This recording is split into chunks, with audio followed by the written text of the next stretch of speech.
بسم اللہ الرحمن الرحیم۔ السلام علیکم۔ چین اور امریکہ کے حالات دن بدن سنگین ہوتے چلے جا رہے ہیں۔ تازہ پیش رفت میں امریکہ نے چین کے قونصل خانہ بند کر دیا، جس کے بعد چین نے بھی امریکی قونصل خانہ بند کر دیا ہے۔ دونوں ملکوں کے تناؤ کے پیچھے حقیقت کیا ہے اور وہ کیا مفادات ہیں جس نے ان دونوں طاقتوں کو ایک دوسرے کے سامنے لا کھڑا کیا ہے؟ مزید ڈسکس کرنے سے پہلے چینل کو سبسکرائب کریں اور بیل آئیکن کا بٹن دبائیں تاکہ تمام معلومات آپ تک بر وقت پہنچتی رہیں۔ چین اور امریکہ کے درمیان تعلقات چیئرمین ماؤ زے تونگ کی قیادت والے کمیونسٹ انقلاب کے زمانے سے ہی کشیدہ چلے آ رہے ہیں، لیکن جب 70 کی دہائی میں تعلقات میں بہتری آنا شروع ہوئی تو 80 کی دہائی تک امریکہ چین میں سرمایہ کاری کا آغاز کر چکا تھا اور پھر 90 کی دہائی تک امریکہ چین میں سب سے بڑا سرمایہ کار بن چکا تھا۔ امریکہ اس صدی کے اوائل میں چین کا سب سے بڑا مقروض ملک بن گیا، کیونکہ چین 600 ارب ڈالر مالیت کے امریکی بانڈز خرید چکا تھا۔ اس کے بعد امریکہ میں چین کے ساتھ تجارتی عدم توازن تشویش کا باعث بن گیا اور اسی دوران چین امریکہ کے بعد دنیا کی سب سے بڑی معیشت بن گیا۔ یہیں سے امریکہ کی ساؤتھ چائنا سی کے بارے میں پالیسی تبدیل ہوئی اور اس وقت کی وزیر خارجہ ہلری کلنٹن نے چین کے بڑھتے ہوئے اثر و نفوذ کے خلاف سفارتی سرگرمیاں بڑھانے پر ایک نئی پالیسی کا اعلان کیا، جس کے نتیجے میں اس خطے کے 8 ممالک نے آپس میں آزاد تجارت کے لیے ٹرانس پیسیفک ٹریڈ پارٹنرشپ کا معاہدہ کیا، جس کے بعد 11 ممالک رکن بن گئے۔ سن 2012 میں جب چین اور امریکہ کے درمیان تجارتی خسارہ مزید بڑھا تو امریکہ نے یورپی ممالک کے ساتھ مل کر چین سے مشاورت کی درخواست کی۔ جہاں سفارتکاری جاری رہی، وہیں امریکہ نے آسٹریلیا میں 2500 امریکی فوجی تعینات کرنے کا بھی اعلان کیا، جس کی چین نے مذمت کی۔ اسی دوران چین میں شی جن پنگ چین کے نئے صدر منتخب ہو گئے۔ ان کے اور امریکی صدر باراک اوباما کے درمیان ذاتی نوعیت کی دوستی بھی بڑھی، لیکن اسی دوران امریکہ نے چینی فوج کے 5 اہلکاروں کو جاسوسی اور تجارتی راز چرانے کے الزام میں گرفتار کر لیا۔ چین نے جواباً امریکہ سے سائبر سیکیورٹی میں اپنا تعاون معطل کر دیا۔ اس کے باوجود دونوں ممالک نے موسمیاتی تبدیلی کے بارے میں ایک مشترکہ اعلان کیا، لیکن کچھ ہی عرصے کے بعد امریکہ نے چین کو بحیرہ جنوبی چین میں متنازع سرگرمیوں پر انتباہ دیا۔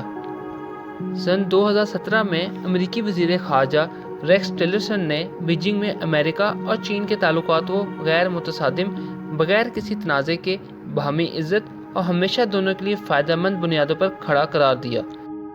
اسی برس صدر ٹرمپ نے چینی صدر شی جن پنگ کے اعزاز میں ایک بڑی تقریب کا بھی انعقاد کیا۔ پھر سن 2018 میں امریکی صدر ڈونلڈ ٹرمپ نے چین سے درآمد کیے جانے والے 50 ارب ڈالر کے سامان پر ٹیکس لگانے کا اعلان کیا، کیونکہ ان کے مطابق چین امریکہ سے انٹلیکچوئل پراپرٹی رائٹس چرا رہا ہے۔ یہ ٹیکس چین کے ایلومینیم اور اسٹیل کی مصنوعات پر عائد کیا گیا تھا۔ پھر اس کے بعد چینی درآمدات پر بھی امریکہ نے ٹیکس عائد کر دیا اور کہا کہ چین امریکہ کی نرم پالیسیوں کا ناجائز فائدہ اٹھا رہا ہے۔ امریکی نائب صدر نے چین کے ساتھ سخت رویہ اختیار کرنے کی نئی پالیسی کا اعلان کیا اور اسی برس کے آخر میں کینیڈا نے امریکہ کے کہنے پر ہواوے کی چیف فائنینشیل آفیسر کو بھی گرفتار کر لیا۔ ہواوے نے امریکی حکومت کے خلاف مقدمہ دائر کر دیا اور دونوں ملکوں کے درمیان تجارتی جنگ مزید تیز ہو گئی۔ امریکہ نے چینی درآمدات پر 2000 ارب ڈالر کے نئے ٹیکس عائد کیے۔ جواباً چین نے بھی 60 ارب ڈالر کے ٹیکس امریکی درآمدات پر عائد کر دیے۔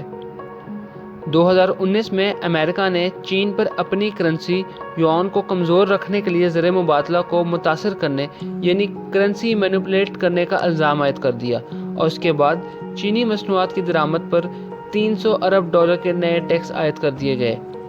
پھر جب ہانگ کانگ میں شہریوں کا مظاہروں کا آغاز ہوا تو نومبر 2019 میں امریکہ نے ان چینی اہلکاروں پر پابندی عائد کرنے کا قانون منظور کیا جو ہانگ کانگ میں شہریوں پر سختی کرنے کے ذمہ دار ہوں گے۔ لیکن جنوری 2020 میں امریکہ اور چین کے درمیان مذاکرات کے نتیجے میں تجارتی جنگ کی کشیدگی کو کم کرنے کے لیے ایک نیا تجارتی معاہدہ ہوا۔ اس معاہدے کے نتیجے میں امریکہ نے چینی مصنوعات پر کچھ ٹیکس کم کیے اور چین نے 200 ارب ڈالر کی امریکی مصنوعات خریدنے کا وعدہ کیا۔ لیکن اس کے بعد جنوری میں ہی کرونا وائرس کی وبا چین کے شہر ووہان میں پھوٹتی ہے تو امریکہ چین سے آنے والے تمام غیر ملکیوں کی آمد پر پابندی عائد کر دیتا ہے۔ اس کے بعد صحت کا عالمی ادارہ اس وبا کو عالمی وبا قرار دیتا ہے۔